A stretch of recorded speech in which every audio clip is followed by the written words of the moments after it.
the next 15 seconds, you're going to hear the exact same word 7 times. 7 times. Yeah, 7 times. Just listen to this everyday exchange. Would you like some water? I would love that. She said she would be here by 8. Man, if I had more time, I would finally learn the piano. Right. So that's 7 times in a 15-second window. And the kicker is, every single time that word is used, it is doing a completely different linguistic job. It really is.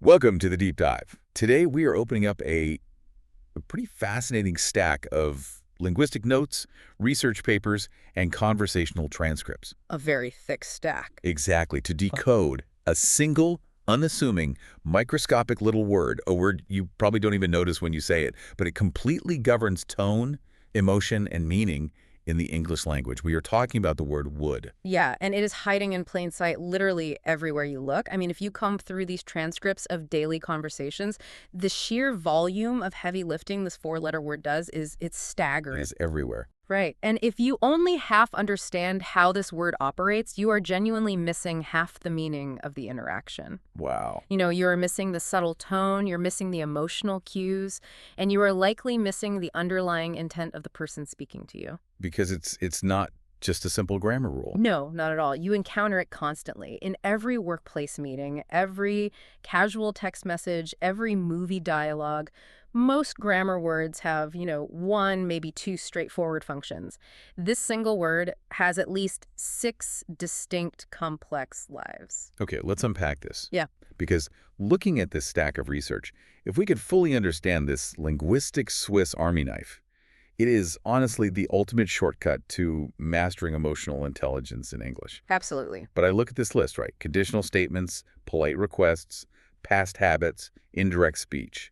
And it feels, well, a little overwhelming. Sure, it's a lot. Yeah, and rather than just walking through a dry textbook list of grammar rules, which sounds like a fantastic way to put you to sleep, I have to ask about the underlying philosophy here. How can one single word be a polite request at a dinner party, a stubborn refusal from a toddler, and a wistful dream about the future, all at the exact same time? What is the core theory tying all of this together? Right. So the foundational concept, the golden thread running through all of our source material that unites every single use of would is the concept of distance. Distance. Exactly. Whenever you use would, you are actively creating a subtle buffer. Okay. And that distance can take several forms. It might be distance from reality itself. Like a hypothetical. Right. Or it could be distance from directness in a social setting. It might be distance from absolute certainty or even distance from the present moment in time. But that step back, that invisible boundary line, is always present in the architecture of the sentence. Oh, I really love that framing. Yeah. Like stepping back from a massive painting in an art gallery so you could actually see the whole canvas rather than just staring at the brushstrokes. Or if you're talking about human interaction, it is like putting a conversational airbag between yourself and a harsh, immovable reality. That's a great way to put it. It just gives you room to breathe and maneuver. Yeah, and what's fascinating here is that once you recognize this invisible thread of distance, the word immediately stops being a confusing grammar rule that you just have to rote memorize. Right, it stops feeling like homework. Exactly. It stops feeling random and chaotic.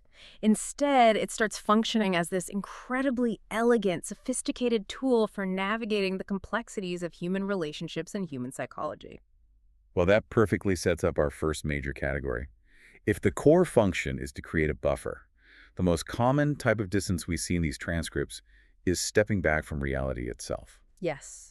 The conditional would, the dream life, basically. Yeah, this is the definitive signal that we have officially stepped out of the tangible, factual world and crossed the border into the purely hypothetical. The classic structure you see in the linguistics notes is taking a past tense situation and pairing it with would and a base verb. The most famous example being, if I had more money, I would travel the world. Right, because right now, sitting here in reality, I do not have the money. Exactly. My bank account is decidedly average. So the traveling part is purely imaginary. It is a hypothetical result of a reality that does not exist. You are exploring a parallel universe, essentially. Yeah. Like, if we had a bigger house, we would get a dog. If she actually knew the answer, she would tell you. In all of these examples, the word would creates the boundary line between what is actively happening around us and what could happen under different circumstances. It safely detaches the speaker from the facts on the ground. It almost acts like a conversational VR headset. A VR headset, I like that. Yeah, you slip the wood on, and suddenly you and the person you were talking to are standing in this completely safe, simulated space. You can look around, explore possibilities, build castles in the sky without actually committing to anything in the real world. Precisely. But, looking at how often people do this, I have to push back a little on the psychology of it. Okay. Isn't it incredibly exhausting to constantly talk about things that aren't real? Yeah. Why do we spend so much of our conversational energy, our daily word count, living in the hypothetical? That is a brilliant question to raise because it gets to the heart of why language evolves the way it does.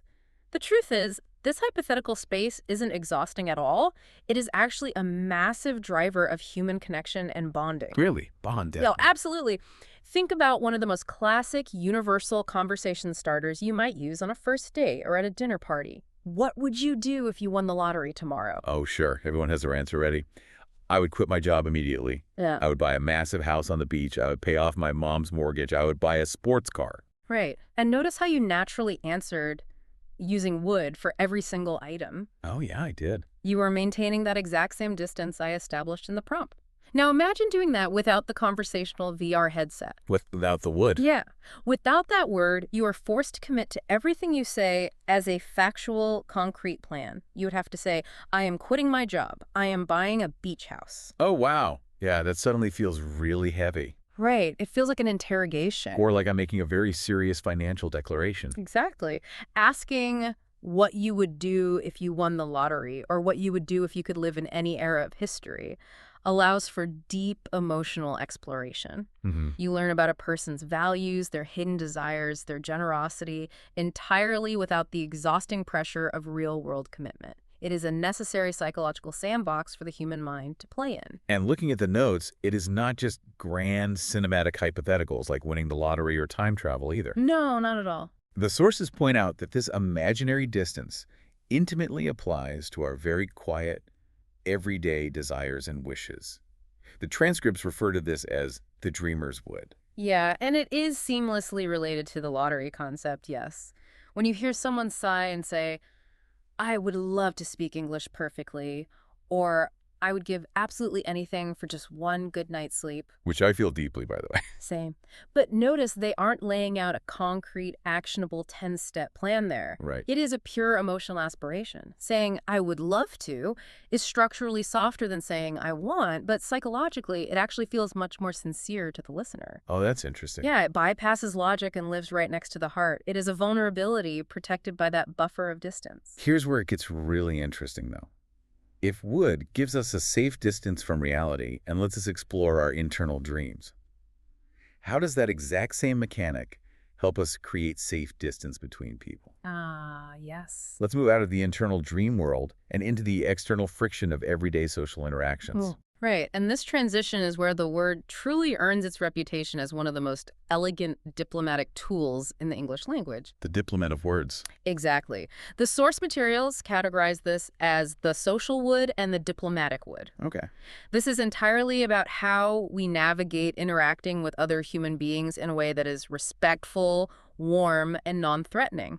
Because in social situations, particularly with strangers or colleagues, a little bit of carefully applied distance is the very definition of respect. Okay, let's look at the transcripts covering polite requests and offers. If I walk up to a barista or a colleague and just say, give me that file or give me that coffee, Very demanding. it is completely direct. There is zero distance. And depending entirely on my tone of voice, it could sound incredibly rude or, at best, very abrupt. It is uncomfortably direct. You are issuing a command. Now, even if you soften it slightly to, can you give me that, you have improved the situation. Right, can you is better. It is perfectly fine. It is polite enough for everyday use, but it is still quite functional and transactional. But compare both of those to, would you mind giving me that? Wow, yeah. The temperature of the interaction drops immediately. Exactly. It is significantly warmer and much more considerate. It feels considerate precisely because the wood has manufactured social distance in the best possible way.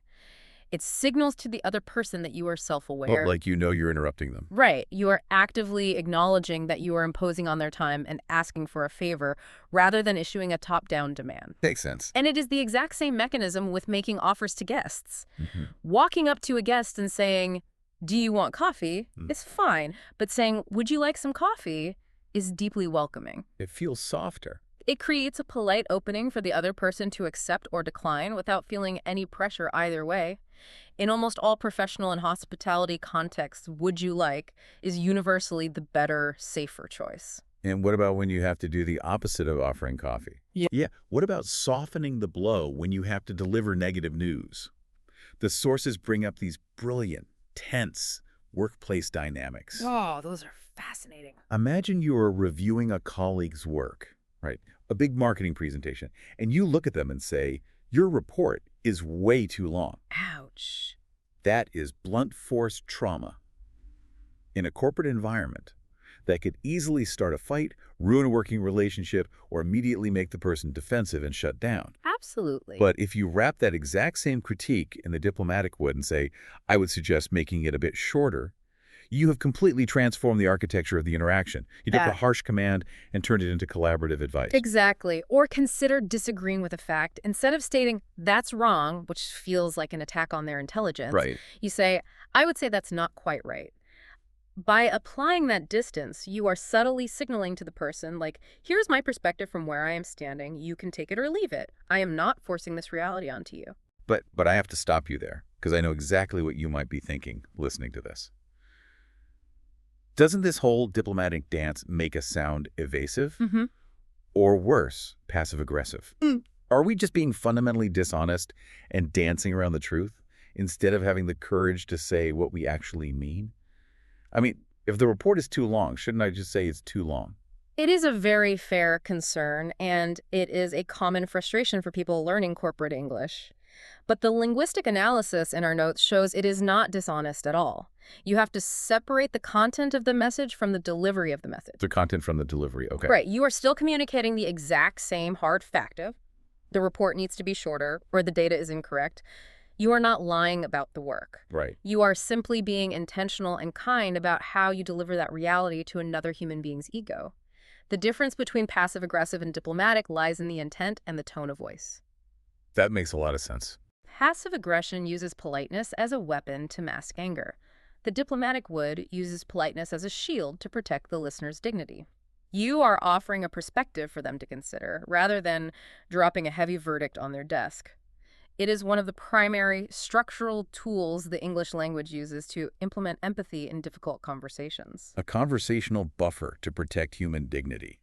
It really is brilliant when you look at it that way. It is. Okay, so we have thoroughly covered using distance to protect ourselves from reality and using distance to protect other people's feelings in the present moment.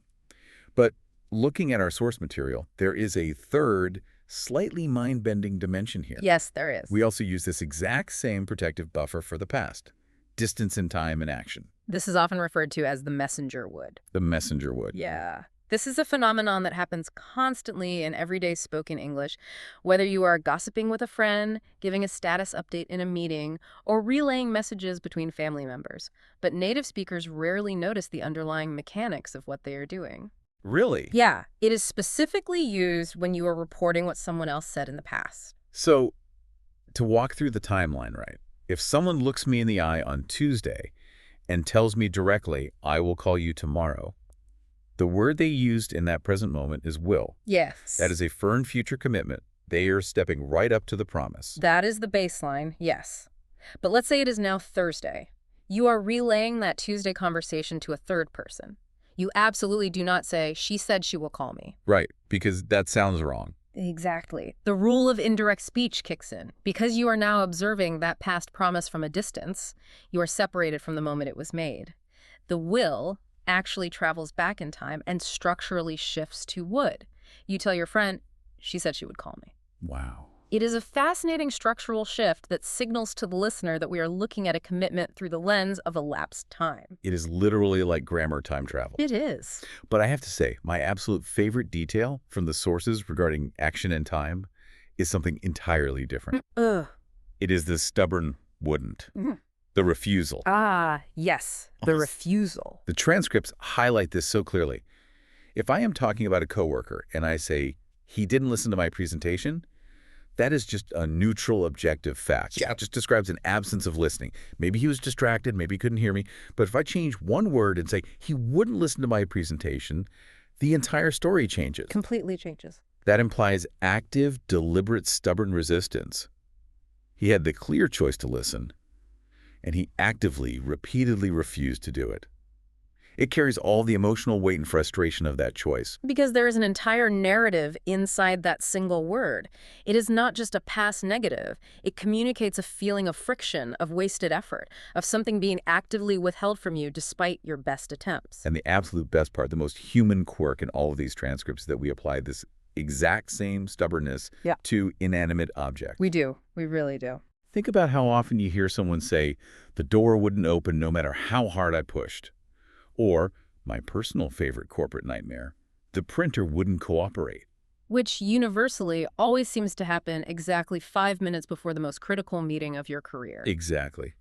We project this malicious, stubborn, vindictive personality onto our office supplies and our appliances. Yeah. We instinctively use wouldn't to make it feel like the printer is actively, consciously choosing to ruin our day rather than just experiencing a boring mechanical paper jam. Right. It didn't print is a technical error. But it wouldn't print is a personal betrayal. It is. It is such a beautifully flawed human way to use language to express our emotional frustration with the universe. If we connect this to the bigger picture, all of these seemingly disparate uses we've discussed, the imaginary dream state of the lottery, the delicate, polite request for a file, the time-traveling messenger, the stubborn, malicious printer, all of them require us to constantly navigate the fine line between the distanced, buffered wood and the immediate, concrete will. Understanding exactly where that boundary lies is crucial for fluency. Right, because if you are listening to this right now, you are probably thinking, okay, the theory is fascinating. I understand the philosophy of distance, but how do I actually avoid messing this up in practice? Exactly. Let's step into the mistake lab. Looking at the transcripts of non-native speakers, there's a very clear pattern of where this distance theory breaks down in real time. Let's look at the common traps our sources highlight. The primary collision is almost always the comparison between will and would. People get tangled up trying to choose between them. Okay. Will is confident, it is certain, it steps right up to the present moment and looks you in the eye. I will call you is a guarantee. No distance. Right. Would is softer, it is cautious, it takes a deliberate step back. I would call you, but I'm going to be in back-to-back meetings all day. Okay, so trap number 1 from the lab is the infamous double would. Oh, the double would. Yeah, this is when a speaker tries to use the word in both halves of a conditional sentence. For example, saying, if I would have money, I would travel to Japan. A very common, very understandable trap because psychologically the speaker feels like the entire thought is a dream. Right, the whole thing feels hypothetical. Exactly. But grammatically, the if part of the sentence is already doing the heavy lifting of setting up the unreal condition. That condition needs to use the past tense to create the baseline. Would only lives in the result clause. So it's separated. Yes. So the correct phrasing must be, if I had the money, I would travel to Japan. The if builds the walls of the sandbox, and the would describes the castles you build inside it. That's a great visual. Okay, trap number 2 is fascinating because it is about signaling the wrong intent. It is using would instead of will for real, actual future plans. Imagine you were talking to a friend and you say, I would go to the gym tomorrow. But you actually have your gym bag packed by the door, your alarm is set, and you fully intend to go. Right, and by saying would in that scenario, you have accidentally sent the completely wrong signal to your friend, and frankly to your own brain. How so? Remember, would signals distance from reality. If you have a real confirmed plan, using would makes it sound like an imaginary scenario, or subtly implies that you don't actually intend to go unless something changes. Your friend is going to wait for the but, as in, I would go to the gym, but I am too tired. Right. If the plan is real, you have to eliminate the distance. You step up and declare, I will go to the gym tomorrow, or I am going to the gym tomorrow. That makes total sense. Now, trap number 3 is an issue of tone collision. Mixed registers. Yes. This happens a lot in written communication. It is when you clash the formal, polite distance of would with hyper-casual, everyday slang in the exact same breath. Oh, this is so common in emails. Right. Like writing in a professional client email. Yeah. I would totally love if you could shoot that over to me. It creates a very jarring experience for the reader. The would is trying to do its polite professional distancing job, but the word totally and the phrase shoot that over violently pull the sentence right back into casual break room territory. It's like wearing a tuxedo with flip-flops. Exactly. The formality is entirely inconsistent. If you are going for a professional diplomatic tone, you have to commit to the architecture of the sentence. Something like, I would very much appreciate it if you could send that document over. Okay, and finally, trap number 4, which leads me to a critical overarching question about everyday use. What happens if someone learns all this today and they just decide to use would constantly? Oh boy. What if they start every single sentence, every request, every email with it, just to guarantee they always sound incredibly polite and respectful? That is the profound danger of overuse. If you apply that buffer to every single sentence without a specific tactical purpose, you rapidly stop sounding polite and you start sounding robotic, overly formal, nervous, or even highly evasive. Because there's too much distance. Exactly. You only deploy would when you genuinely need the distance it creates. When you need to soften a blow, ask a favor, or dream a little. Otherwise, just have the confidence to say what you mean directly. Wood is a potent seasoning. It is meant to enhance the dish. It is not the whole meal. So what does this all mean for you tomorrow morning at the office or at the coffee shop? Good question. When you pull all of this research together, mastering the word would is ultimately about situational awareness. It is about actively choosing the exact right level of distance for the specific moment you are in. It is an emotional dial that fluent speakers are constantly, unconsciously tuning. Exactly. It is the ultimate test of conversational empathy. From the imaginary sandbox dreams of a better future to the delicate, polite requests we make of strangers, from the stubborn, projected resistance of a broken printer to the diplomatic, face-saving feedback we give a defensive colleague, would is an absolute masterclass in adding necessary nuance to human interaction. It really is staggering when you step back and look at the whole canvas. One tiny 4-letter word, 6 completely distinct lives. Yep. With one word, you can build a safe, hypothetical world, you can soften a harsh critique, you can time travel to report the past, and you can complain about your car maliciously refusing to start in the freezing cold. Yeah. It is all right there in the transcripts. Highly encourage you, as you go through the rest of your day after listening to this, to actively listen for would in your daily life. Oh, that's a great idea. Every single time you hear it, pause and ask yourself, which specific job is it doing right now? What distance is it creating? And more importantly, try deploying the diplomatic would at work this week. Put it to the test. Yeah. Instead of walking into a meeting and saying, we need to change this strategy, try saying, I would suggest we look at changing this strategy. Watch the faces in the room. See how it fundamentally alters the way your feedback is absorbed by the team. I guarantee it will change the entire temperature of the room. Oh, It's like putting on that conversational VR headset we talked about at the very beginning. You are creating a collaborative space where people feel safe to explore a new idea without the immediate crushing pressure of reality coming down on them. completely. It makes you realize that mastering communication isn't just about memorizing a dictionary of $50 words. Yeah. It is about learning a whole new way to measure and manage the emotional distance between yourself and the rest of the world. Keep listening to the conversations around you, keep noticing the subtle machinery of the language, and we will catch you on the next deep dive. And as you're noticing it, consider this. This raises an important question, something we didn't explicitly find in our source stack, but feels essential to ponder based on everything we've uncovered today. What's that? Well, if the English language relies so heavily on this single, microscopic, multi-tool of a word to create polite distance, to protect egos, and to build hypothetical safe spaces, how does your native language handle this? Does the lack or the presence of a Swiss Army knife word like would actually change the way different cultures structurally perceive politeness, respect, and even reality itself? We'll leave you with that to think about.